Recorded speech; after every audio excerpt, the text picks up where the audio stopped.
Kortom, wat is eigenlijk? Dit is kort, letterlijk kort. Werd ik gebeld door mijn schoon. Het is een staatsbezoek. De belangen van de kolonisator.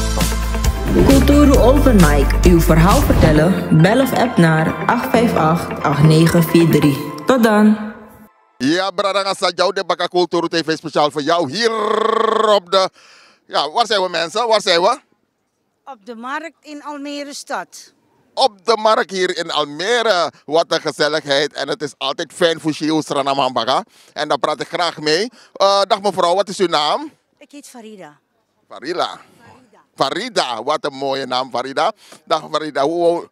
Uniek. Uniek! Haha, we hebben een uniek persoon voor ons staan vandaag mensen. En natuurlijk zijn we blij voor te Shio Sranamam. Hoe lang bent u al in Nederland? Ik ben hier gekomen in het jaren 73. Dus ruim 52 jaar woon ik hier. Ruim 52 jaar. Nou, dat is niet niks. Nee. Maar ja, je bent zo ingeburgerd hier. Hè? Maar ja, we woonden al in Suriname en het was een deel van ons daar, toch? Zo is dat helemaal. Maar hoe vaak gaat u terug? Ik zal u zeggen, ik ben 18 jaar niet geweest. Sinds de onafhankelijkheid ga ik niet meer. Waarom niet? Waarom niet? Nee, als kind heb ik Suriname heel veel genoten. Als kind liep ik gewoon vrij op straat. Niemand die je wat deed. Maar nu ben ik bang om te gaan. Ik ben bang om te gaan. Maar er gaan veel toeristen. Het vliegtuig is vol. Maar ik ben ook heel ziek geweest. Ik ga er niet over praten. En daarom ga ik ook niet hoor. Dat is een reden. Een punt, ja. Maar niet dat ik 18 jaar ziek ben. Maar nee, ik maak wel plannen. Maar het is, elke keer komt er wel wat. Dat ik niet naartoe wil. Terwijl Ik wonen daar hoor. maar je bent daar geboren. Verlangt u niet om te gaan zien weer. Hey, hoe was het weer in mijn jeugd? Dat klopt. Maar ik zal u zeggen, mijn generatie leeft niet meer. Mijn moeders kant, mijn vaders kant. Alleen een paar jongere ooms en tantes. En dus ik heb alleen maar hele jonge neven en nichten. Dus heb je een beetje wat weinig contact. Heb ik vanmorgen wel weer zo'n contact gehad op Messenger, weet je. Ja. Okay, dat is wel fijn dat je nog contact hebt. Maar volg je wel een beetje de situatie in het land? Ja, zeker. En wat valt u op als u zo kijkt? Ja, wat valt met armoede is er daar ook. Wat ik ook heel veel hoor, dat er veel mensen worden beroofd. Mensen worden in elkaar geslagen, alleen voor het geld. Of in een winkel wordt het Chinees doodgemaakt, alleen om zijn spullen te krijgen. En dat maakt me dus bang om te gaan. Maar waar zou het aan liggen? Want de meeste mensen willen... Straks komen ze hier achter mij aan. Waarom? Wie zou achter u... Waarom? Je woont in Nederland, wie gaat achter u aankomen? Dat weet je nooit. Joh, wat is mij, joh? Oh, nee. Kijk, u vraagt me, houdt u zich bezig? Maar niet veel. Nee. Ja, ik woon al 52 jaar hier. Ik heb hier, vanaf dat ik hier kwam, daar was ik verpleegster in Suriname. En toen ik hier kwam ben ik de administratiewereld ingegaan. Dus ja, en nu al 4 jaar gepensioneerd. Dus... ja. Dus dat zou het zijn, u zegt nou, het beleid misschien waardoor het niet loopt. Ja, ik ken mensen die nooit naar Suriname zijn geweest. Ja. Ik moet er niet aan denken. Suriname komen, maar het trekt ze niet aan, zeggen ze. Oké, ik begrijp u, hè? Maar ik kan me daar niet in vinden. Omdat ik denk, wauw, wat een mooi prachtig land. Alleen het beleid zou je zeggen, de meeste mensen zeggen het ligt aan het beleid. Kijk wat Trump nu doet, hij wil die olie... Ja, de minister is daar gegaan. Waarom gaat hij naar Suriname? Ik hoop dat ze iets voor ze kunnen betekenen, toch? Voor Suriname. Suriname was dat al hoeveel duizenden jaren. Nooit is er iemand gegaan en nu gaat hij opeens. Weet je wat me ook zo pijn doet? De onafhankelijkheid. Ze hebben ons zo in een rotzooi achtergelaten. Dat doet me altijd pijn. Bauxiet, aluminium, goud, alles. Mensen gaan zelf delven en zoeken. Had je een grote fabriek neergezet, dan hadden mensen veel banen. Dan konden ze daar werken. Maar kijk, nu. Okay. Nou, het is duidelijk. U heeft een punt gemaakt. Ik denk aan mijn land hoor, anders had ik dit niet gezegd. Okay. Alleen om te gaan is niet dat je moet gaan. Maar ik denk aan. Mijn broertje is altijd bezig. Op, hoe heet het, Paramaribo of waterkant. Alles, ja. Hij is bezig met... Kijken wat er aan de hand is. Waarom ga jij ook niet kijken? Ik zeg, ja, klopt. Op Kulturu TV en Kulturu.com kan je heel veel vinden ook. Ga kijken. Ja, heerlijk. Oké, we gaan... Nee, je hebt niks verkeerd gezegd. Je heeft niks verkeerd gezegd, omdat ja, je mag praten. Je heeft een eigen mening en dat mag. In Nederland kan je praten. Ja, maar niet uitschelden. Hè? Nee, dat doen we niet. Nou, dat is niet... Mensen, kijk wat ze allemaal doen. Mensen doodmaken, steken met een mes, alsof het niks is. Het is op dit moment alsof wij mensen niks zijn. Je wordt zo met duizenden mensen doodgemaakt. Alsof we nu niks zijn. Net als gisteren weer op de Dam, hè? Ja, en willekeurige mensen die je niet eens kent.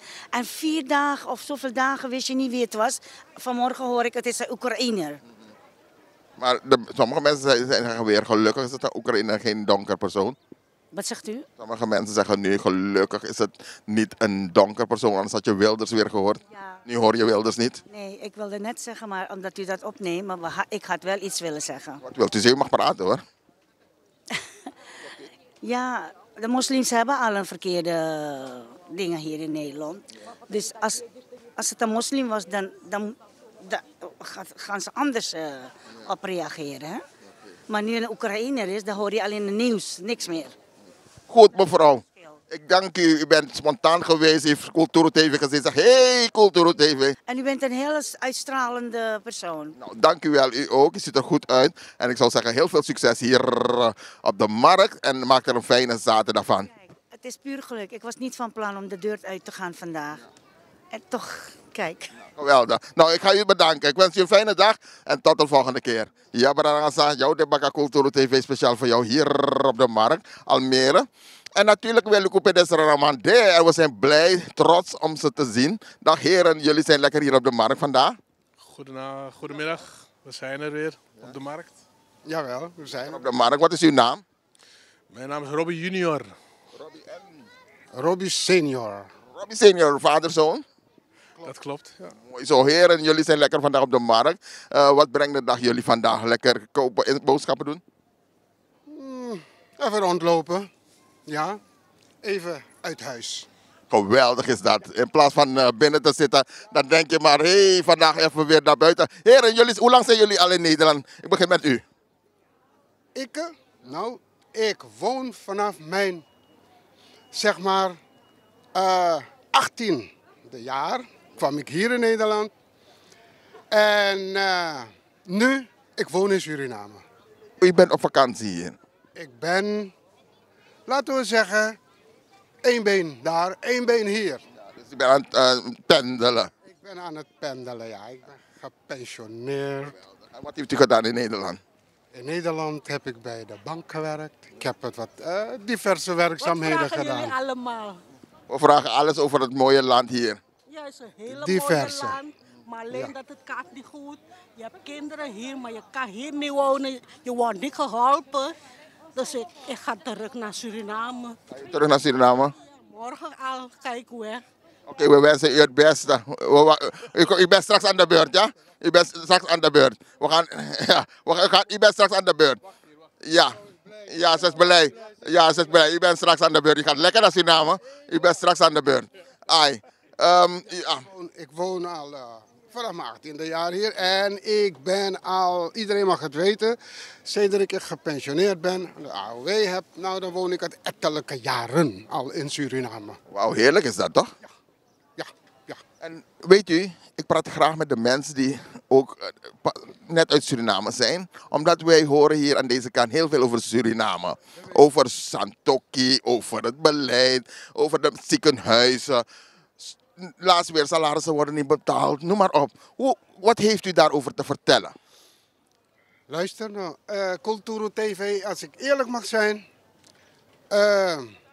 ik vind het voor bepaalde mensen, voor de Surinamers, vind ik het ook erg. Weet u, en ik ben gewoon een volksmens. Ik ben teruggegaan, ik heb nu een bepaalde leeftijd, ik ben nu 75. Ik geniet van het leven. Ik ben op eigen houtje, ben ik zo'n jaar of 30, 32, ben ik teruggegaan. Het bevalt me prima. Ik heb mijn know-how hier in Nederland, heb ik voor gewerkt. Ik heb er recht op gehad en die krijg ik ook. En ik mag ervan profiteren met mijn gezondheid en al. Ik loop nu even met een stokje, maar dat geeft niet. Dat is de leeftijd en daar ben ik trots op, dat ik nu 75 ben. En in Suriname leef ik goed.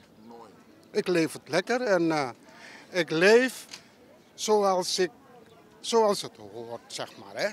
Want ik weet waar ik vandaan ben gekomen. Geweldig, u weet waar u vandaan bent gekomen. U krijgt een bepaald uw salaris, laat me het even zo zeggen, uw pensioen in Suriname. Dus u komt, laten we het even zo zeggen, uit met uw salaris, uw pensioen.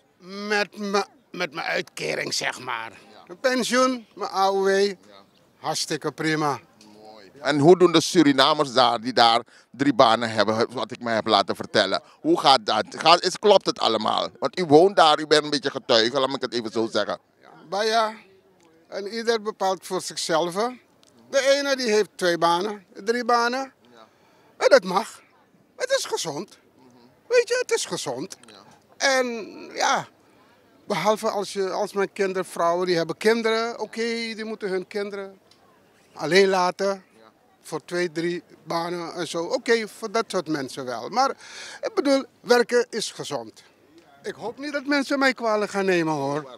U heeft uw eigen mening, is wat u ziet. Uw mening telt en dat is belangrijk, want we horen dan de een zegt dat, de ander zegt dat. U zegt weer, nou het is gezond, 3 banen. Maar sommige mensen zien hun kinderen niet meer die 3 banen hebben.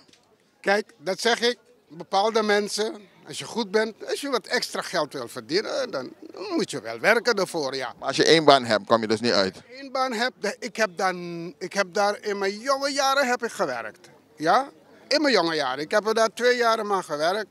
Vanaf mijn ULO-school heb ik 2 jaar gewerkt daar bij de mast. En ben ik naar Nederland gekomen. Toen was ik net 18. Dus werken in Suriname voor een werkgever of de overheid, ja, nee, dat ken ik niet. Dus daar is voor mij even, daar bemoei ik me niet mee. Maar hoe is het met de gezondheidszorg daar? Wel, ik ben niet bang voor, hoor. Ik ben niet bang voor. Als ik daar ooit ziek mag worden en ik heb de gelegenheid niet, ik zeg het eerlijk, ik heb de gelegenheid niet op dat moment om naar Nederland te komen voor mijn gezondheidszorg zoals nu. Zoals nu. Ik heb wel een beetje ouderdomskwalen. Ja? En toen dacht ik van, ik zit in de gelegenheid en ik ga naar Nederland.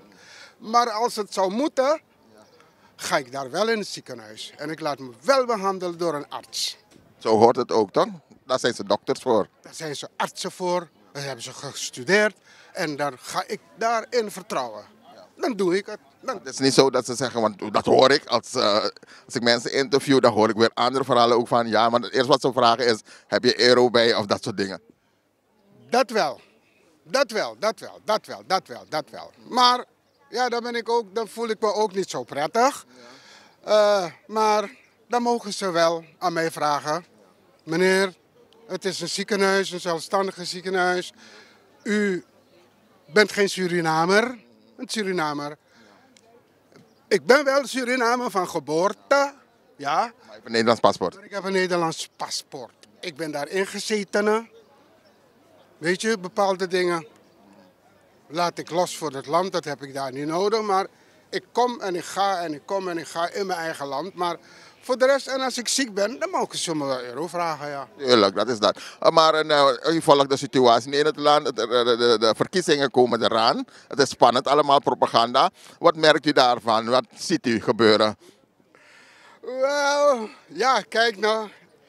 Ik ben wel, dat ik jaren in Suriname al vertoef. Ik heb een kleur. Ik mag helaas niet stemmen. En dat doet me pijn. Dat ik al zoveel jaren daar in het land woon. Ze zijn mij vergeten. Dat ik dan een stemrecht heb. Ik wil mijn Nederlands paspoort behouden. Natuurlijk geef ik het niet weg. Dat is van mij als geboorte, vanaf geboorte. 1949 ben ik geboren in Suriname. En dat blijf ik behouden. Niemand onthoudt van mij. Dus over de verkiezing. Ik heb een kleur en jammer, ik mag niet stemmen. En ik hoop dat het beter gaat, ja. Maar als u mocht stemmen, op wie zou u stemmen? Peer Borzo, natuurlijk, waarom niet? Ik noem mijn kleur. En dat is... NPS, NDP, ABOP. Het is mijn goeroe geweest, die is er niet meer. Maar ik hield zo van die man. Dat denk ik aan NPS. DDB. Even een mooi pak aan, ik zie het een beetje. Mensen in Suriname, Rob is DDB. Iedereen wie Rob kent daar in Suriname, degenen die we kennen, ik ben de NDP. Zou ik stemmen? Absoluut. En dan word ik boos als ik nu, na zoveel jaren, ik ben nu 75, ik woon al zoveel jaren daar. De politiek heeft niks gedaan met ons. Wij hebben het recht ook om daar te stemmen. Maar weet je wat ik me afvraag? Want Santokki heeft zoveel beloofd wat hij zou doen. Hè? Hij heeft beloofd heel veel. Heeft hij iets gedaan? Want wij weten het. Er is een brug pas de Matakai Priti of wat. Heeft het Ik las wat, ja. Maar wat is er aan de hand? Ik vind van, echt eerlijk is eerlijk, meneer Santokki. Ja. Meneer Santokki, echt eerlijk, over mijn hart. U heeft weinig gedaan. U heeft veel beloofd. Ik heb het niet nodig. Maar u heeft heel veel beloofd, meneer Santokki. Ik zeg het u. Ik scheld u niet uit. Ik hou ook van u. Maar u heeft het beleid niet goed aangepakt. U heeft heel veel Surinamers, mensen, de burgers, kinderen, heeft u echt laten pinaren, hè, meneer Santokki. Echt waar. Ik hou van u. Ja, ik ken u vanaf de oppositie. Ik woon al zo lang daar. Maar u hebt het niet goed gedaan. Sorry. Ja, Sorry. Ja, dat is uw mening, dat mag. U woont daar, dus u ziet de dingen. Ik hoor dat de prijzen bijna hetzelfde zijn als in Nederland. Absoluut. Nederland is goedkoper dan Suriname nu. Echt waar? Jawel. Nederland, bepaalde producten goedkoper hier in Nederland. Concurrentie is hier, maar daar niet. Maar dan snap ik het niet. Hoe kan het dat het zo duur is dan? Want die mensen verdienen toch niet zoveel? Het is, kijk, de overheid heeft dat ding losgelaten. Hoe heet dat? De import. Heeft die losgelaten.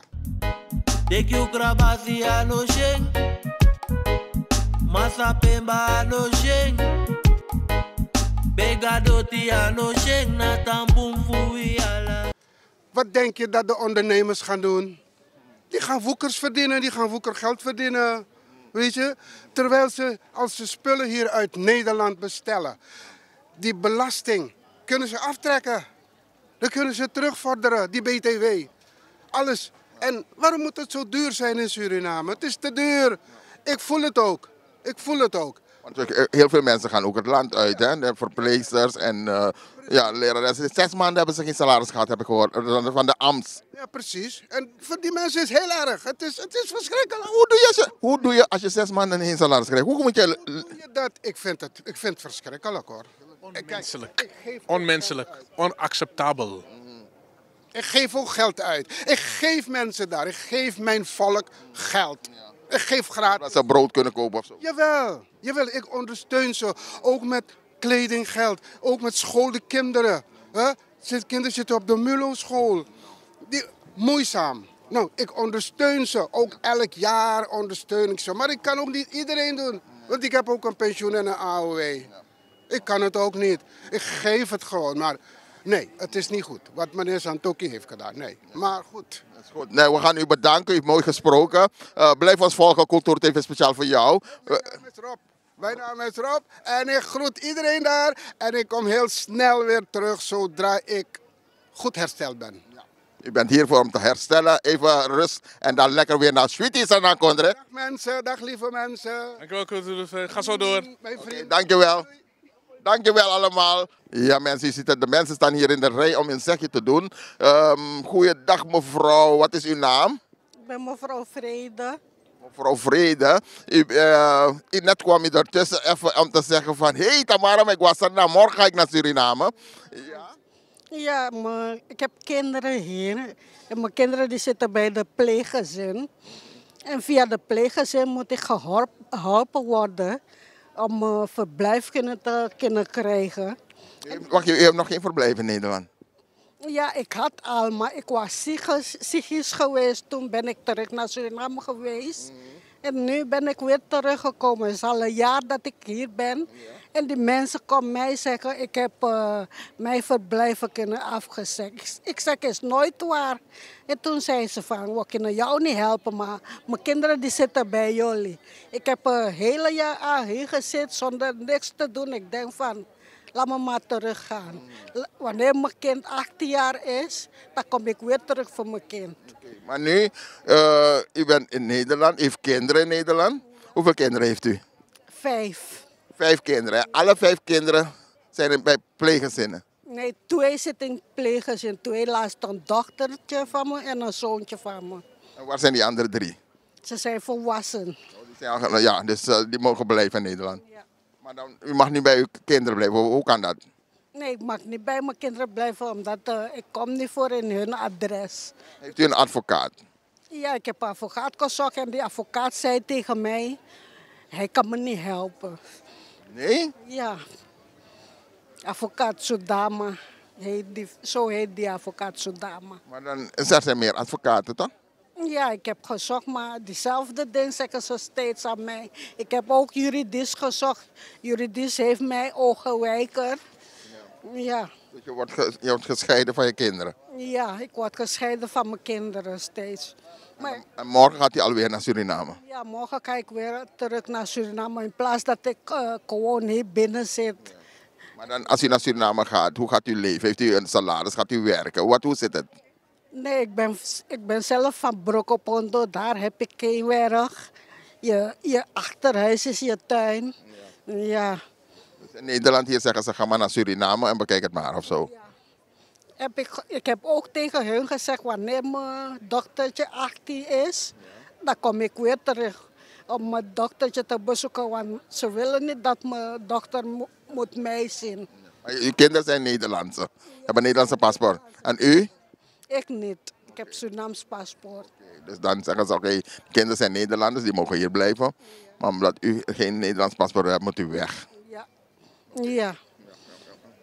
Ja. Oké, is jammer dat het zo moet, hè? Maar dat ze niet zeggen van mevrouw, uw kinderen zijn hier, we gaan u helpen, dat u uw nationaliteit ook krijgt. Want zou u wel Nederlandse nationaliteit willen hebben? Graag wil ik het hebben, want ik had het al. En je kan me niet komen zeggen dat ik heb het zelf gestopt terwijl ik ziek ben. Dan zeg je dat tegen mij. Hoe kunnen ze zeggen, je bent geen Nederlander? Wat heeft u gedaan? Bent u weg geweest? Hoe bent u het kwijtgeraakt? Ik was ziek geweest, verwantheid had ik. Dus zodoende ben ik terug geweest. Toen ik voel me weer goed, ben ik teruggekomen. Hoe lang bent u in Suriname geweest? 6 jaar. 6 jaar. En na 6 jaar verlies je je nationaliteit? Ja, in die 6 jaar, ja. Hebben ze dat met mij gedaan. Wat vreemd hoor. Steeds heb ik mijn SOFI-nummer. Ja, en dan zeggen ze willen u niet helpen dat u weer mag blijven? Nee, ze willen mij niet meer helpen. Dus ik denk van, dan ga ik maar terug. Dan moet u maar terug naar Suriname.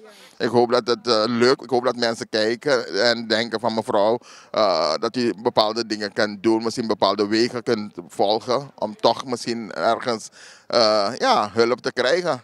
Ja, ik hoop het ook. Dat alles goed komt. Nou, sowieso, we wensen u een prettige reis morgen naar Suriname. En dan misschien dat er iemand is die kijkt en zegt, mevrouw, als u dat doet, dan zal het wel lukken. Misschien moet u bij de Nederlandse ambassade gaan in Suriname om toch weer uw verhaal te doen. En dan misschien is er ergens iemand die hulp kan bieden. Ja? Volg de comments, zou ik zeggen, op Cultuur TV. Ja? Ja, is goed. Nou, prettige reis morgen. Wilt u nog mensen de groeten doen? Doei allemaal die naar mij luisteren. Ik hoop dat iedereen naar mij luistert wat ik vertel. Nou, dankjewel en een prettige reis morgen naar Suriname. Ja. Op de markt. En dan wil ik op het restaurant. En hier zien we een meneer. Dag meneer, wat is uw naam? Humphrey. Hey Humphrey, hoe ga je? Ik go shooten, maar ja man. Leuk om je te zien, hier op de markt, wat doe je vandaag?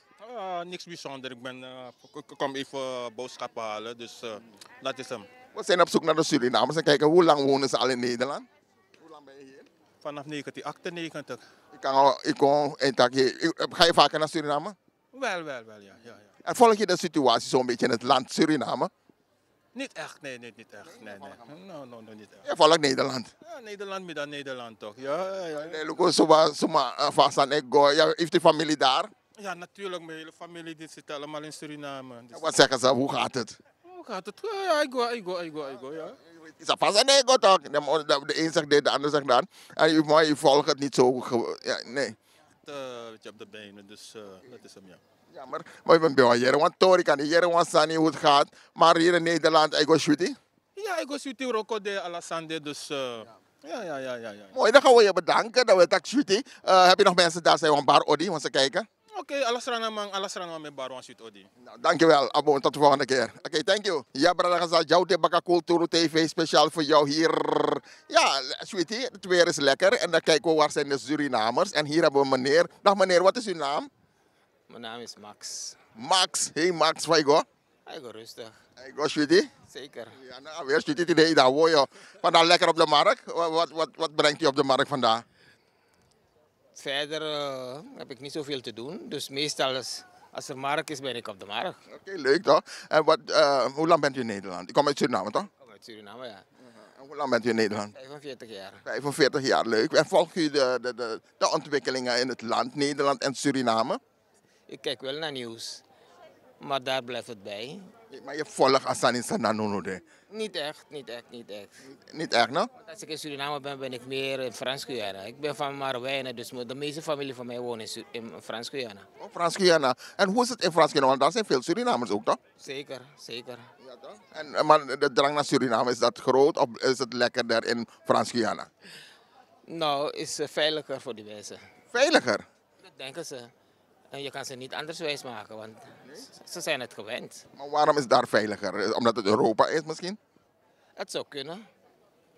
Dat weet ik niet. Maar u gaat vaak naar Suriname of Frans-Guyana? Toen ik nog geen corona had, toen was ik 2-3 keer per jaar in Suriname, minimaal 2 keer. 2 keer per jaar?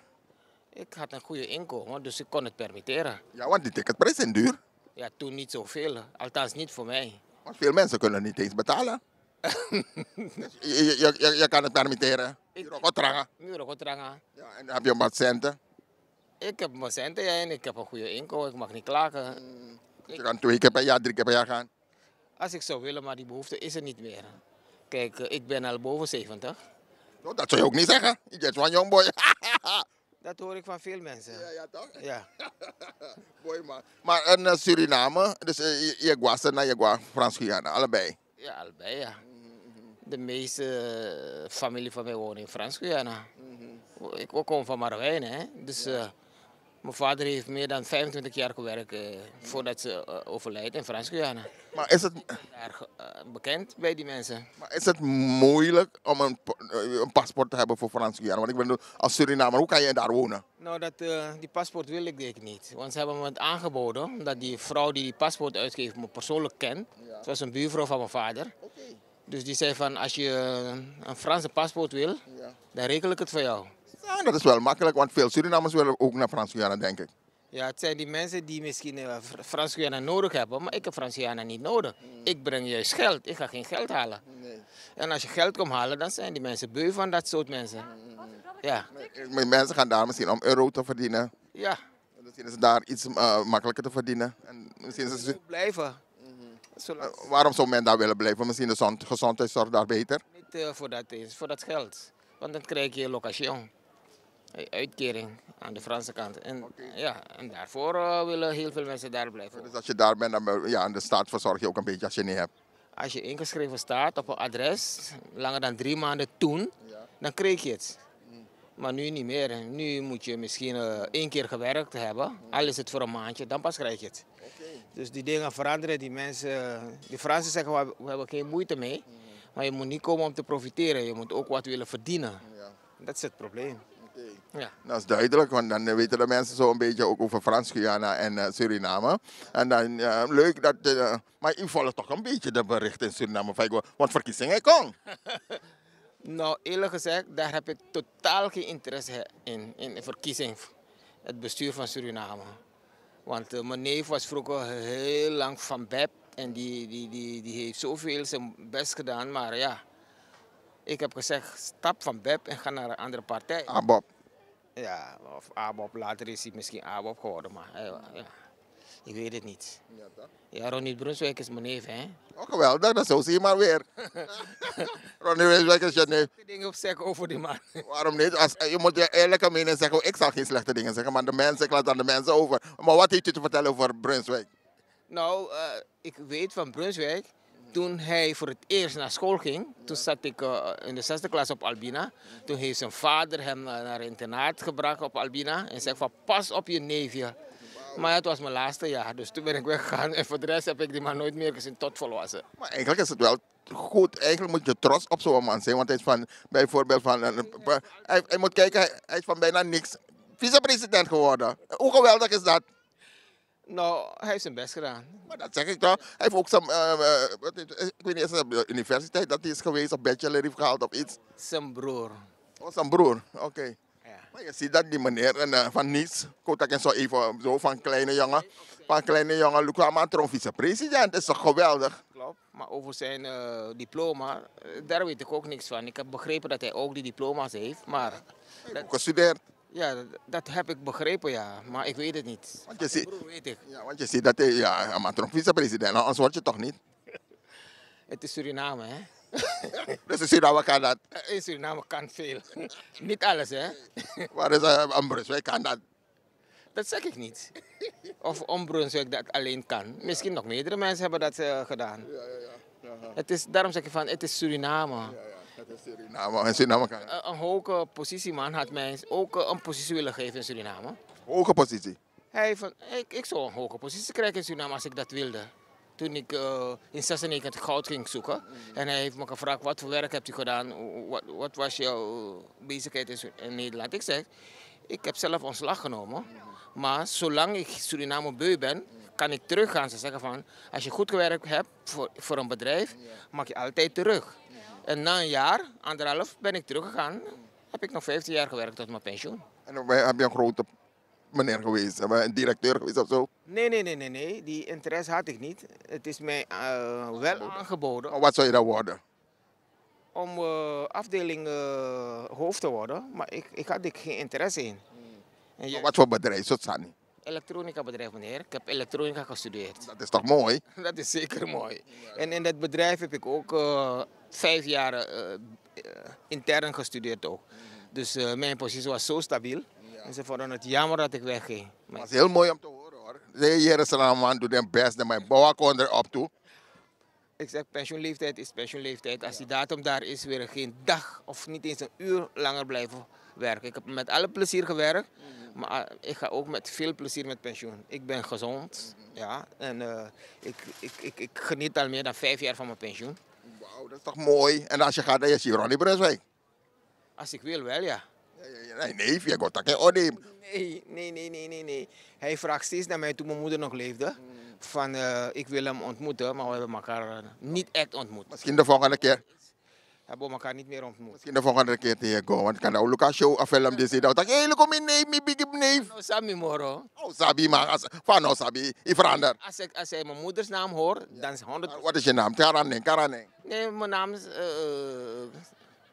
Zeg hem niet, ik heet Max. Max, oké, maar die man gaat je kennen, man.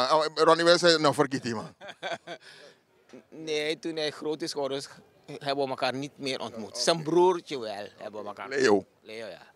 Ja. Geweldig, hè? Mooi om te horen. Hè? Altijd leuk om te horen van onze Surinamers. Ja, dat hebben gedaan. En dat ze toch weer elk jaar of 2 keer per jaar naar Suriname gaan en Frans-Guyana. En altijd een steentje. Want als je gaat natuurlijk, je hebt je money go. Want je moet niet lullen. Ja, ik hoef geen geld mee te nemen. Ik kan overal pinnen. Oh, je pinnen erop toe? Pinnen er aan. Geweldig. Nou, dat is toch mooi. In Frans-Guyana. Omdat ik niet van die, je krijgt SRD als je euro pint. Dat wil ik niet. Ik zeg, geef me mijn euro, want dat heb ik gepint. Ja, maar we hebben niet zoveel in kas. Ze hebben nooit genoeg geld in kas, maar je biedt mensen de mogelijkheid om in euro's te pinnen. Maar hoe kan dat? Want 100.000 is mij go pinnen. Er moet geld zijn, toch? Ja, op sommige plekken kan je wel. Zeker zit er een max in. Onder andere, ja. Is het nog zo? Vroeger was dat zo, maar voor mij, no, ik kan take money of niet. Ik weet het niet, want de laatste keer als ik ga, blijf ik meestal in Frans-Guyana. Of als ik in Paramaribo ben, dan pin ik genoeg geld. Ja. Oké, nee, het is fantastisch weer met u gesproken te hebben. Wilt u nog mensen de groeten doen in Suriname of waar dan ook ter wereld? Nou, niet per se mijn familie, maar gewoon aan iedere Surinamer. Nou, Ja. dank u wel, mooi gesproken en we wensen u een fijne dag weer. En wie weet tot de volgende keer. Succes. Dank u. Ja mensen, u zit het hier op de markt, dan zien we iedereen is een beetje aan het wandelen. Dag meneer, wat is uw naam? Ik ben Peter. Dag Peter. Peter, u bent vandaag op de markt en wat doe je zoal vandaag? Boodschappen doen? Nee, ik was geldwisselkantoor om geld op te halen. U komt geld halen vanuit het buitenland? Ja, om naar Thailand te gaan. U gaat naar Thailand? Ja, en dat volgende week woensdag. Geweldig, dat is leuk. U kijkt er naar uit om lekker te gaan genieten. 4 maanden lang. 4 maanden lang? Wauw. Heeft u daar een huis? Wat doet u daar? Ik heb daar huis, mijn vrouw en kinderen, familie. Ja. En bent u nog nooit naar Suriname geweest? Nee. Nee, nog nooit? Nee. Een vriend van me die komt uit Suriname, Suris. Oh, Suris? Buurman. En uw buurman, geweldig. Die komt, ja. Hey, maar de gang van zaken hier in Nederland, u gaat lekker straks naar Indonesië. Maar hier in Nederland is het een beetje gespannen, hè? Met die Trump en die Poetin. En, met Poetin, eerder met Oekraïne.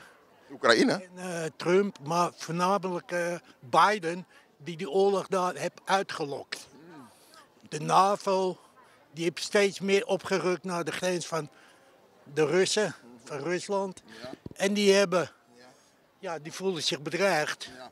En toen hebben ze in 2014 die Amerikanen een coup gepleegd in de Oekraïne, wat niemand hier weet bijna. En toen hebben ze de Donbass, waar voornamelijk Russisch sprekende bewoners, Oekraïners wonen, die hebben ze 10 jaar lang staan bombarderen. Dus 10.000 doden. En toen, heel vaak onderhandelen proberen met de NAVO, met die Amerikanen, hebben die Russen ingegrepen. Dus dat leg je... Er wordt gelogen en je wordt alleen maar hier eenzijdig voorgelicht. Want het is altijd, Poetin, Hitler. Maar dan lopen er allemaal, sinds die coup, lopen er allemaal fascistische groepen langs, rond. Er wordt zelfs standbeelden van Baudet, dat was zo'n nazi-collaborateur. Die wordt daar als held omschreven. Ja, en daar nemen die Russen geen genoegen mee. Dus u zegt eigenlijk, Rusland komt voor zichzelf op? Ja, zeker weten. En wat doet Trump nu? Zegt Trump, Trump trekt zich terug? Trump die trekt zich terug omdat hij ziet dat die oorlog niet te winnen is. Dat is de enige reden. Ja. En waarom gaat Nederland nog door en al die landen hier? Nederland is altijd, die heeft altijd, al vanaf de Tweede Wereldoorlog, hebben ze altijd in die kont van de NAVO gezeten. En in die Amerikaanse kont gekropen. Ja. En wij zijn hier gewoon een 52e staat van Amerika. We hebben geen echt buitenlandpolitiek. Dat is alleen maar gericht op anti-communisme, anti-socialisme. En dat zie je in de politiek. En heeft Nederland nog wat te zeggen, het volk van Nederland, de mensen? Hebben ze nog wat te kunnen... We hebben een stem. We moeten van dit kabinet af. Want we hebben nu een fascistische groep, zoals de PVV. Die zit daar nu aan de macht. Dat is gewoon al jaren een racistische groep. Die moet niks van buitenlanders weten, maar dat weten we zo. Die is gericht alleen maar om moslims te koeieneren. En het liefst zien ze allemaal vertrekken. En daarnaast heb je ook nog Forum van Democratie. Dat is eigenlijk hetzelfde laken en pak. Nou ja, en weinig oppositie wat dat betreft. Ja, zwakke oppositie dit keer. Ja, alleen enkele oppositie wat de SP nog doet. Ja, maar ook niet op buitenlandpolitiek, daar vind ik ze ook heel slecht in. Nou, we gaan u bedanken, want u heeft haast ook weer. Hè? U gaat lekker een verhaal kunnen doen. Ja, u heeft een verhaal kunnen doen over Nederland. En, Nederland. Het is op zich een mooi land natuurlijk. Ja, zeker weten. Maar we moeten ook een sociale regering krijgen. Waar niet gekort wordt op sociale uitkeringen. Waar de lonen niet afgeschraapt worden. Ja. En alleen de multinationals bediend worden. Want Nederland is een rijk land, want als je kijkt hoeveel geld naar de wapens gaan. Hè? Nou, zeker. En we hebben al vanaf, we hebben kolonies gehad. Suriname, Indonesië, die hebben we allemaal leeg geroofd. En Dus we zijn een ontzettend rijk land. Alleen dat verdwijnt allemaal in de zakken van de banken, van de verzekeraars. Corruptie ook. Ja, zeker. Alles wat daar zit in die Kamer, die is in dienst van het groot kapitaal. Yes, oké, meneer, u heeft uw verhaal gedaan. We gaan u bedanken. Ook een communist. Ja, ook dat, ze moeten er ook zijn, toch? Ja, die moeten er zijn, anders verandert er niks. Nou, we gaan u bedanken. We zeggen een prettige reis naar Indonesië en tot de volgende keer. Ja, mensen, dit was het ook alweer. Cultuur TV speciaal voor jou hier. Ja, lekker op de Almere markt. En niets is zo lekker als natuurlijk, je kan jouw pies worst, met die dit tapak krofaya dat die. Lekker vlees, alles heb je hier, je kan het zien. Alles is hier verkrijgbaar hier op de Almere markt. En de zon schijnt. En als de zon schijnt, het lijkt alsof je even lekker weer in Suriname bent. En dan kan je van alles hier krijgen. Lekker eten natuurlijk. En laat het, als je hier bent, jong, heerlijk. En natuurlijk, wij zeggen altijd, kom en geniet. Laat je niet tegenhouden, geniet ervan. Lekker hier op de markt. En natuurlijk, we zoeken eigenaar. De eigenaar, waar is hij? Want we zien heel prachtige mooie dingen hier.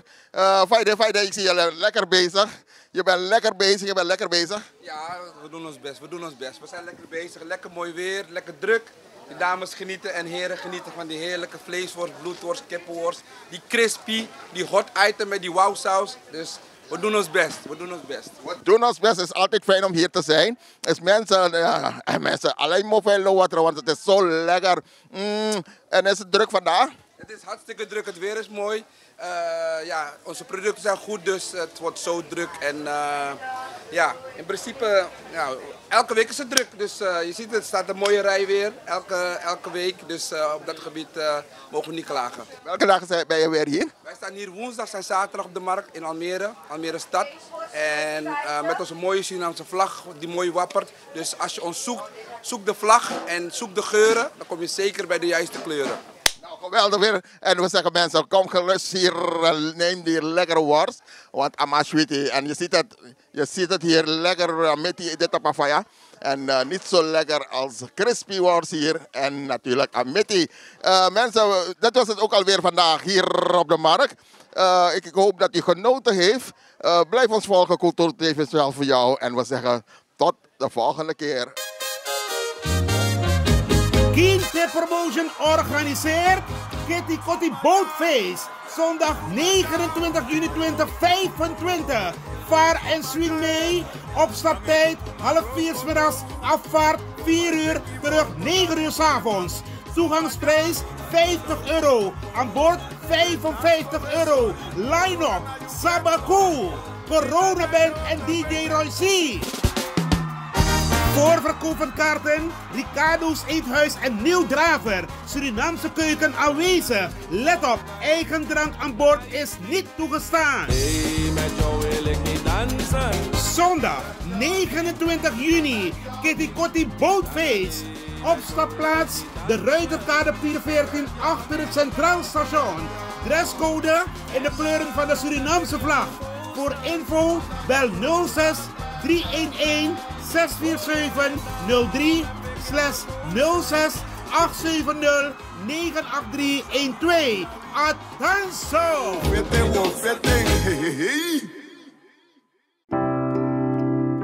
Zorgen moet je doen, niet maken. Zorg is persoonlijk. Onze jongste patiënten krijgen daarom bij de huisartsenspoedpost ook een persoonlijke behandeling. Onze artsen zijn zeer bekwaam in het opvangen en behandelen van uw kind. Huisartsenspoedpost Suriname. Uw zorg is onze zorg.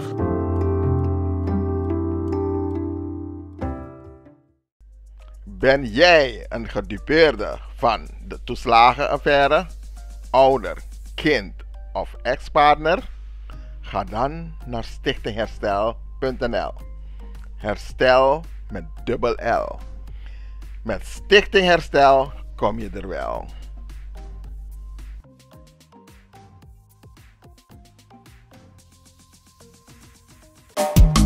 Vaderland, Suriname is mijn vaderland. Yeah. Vaderland, Suriname. Suriname is mijn vaderland. Suriname is een heilig land. Maar we doen wat we onheilig staan. Hoe pijnig man, maar de man is veilig staan.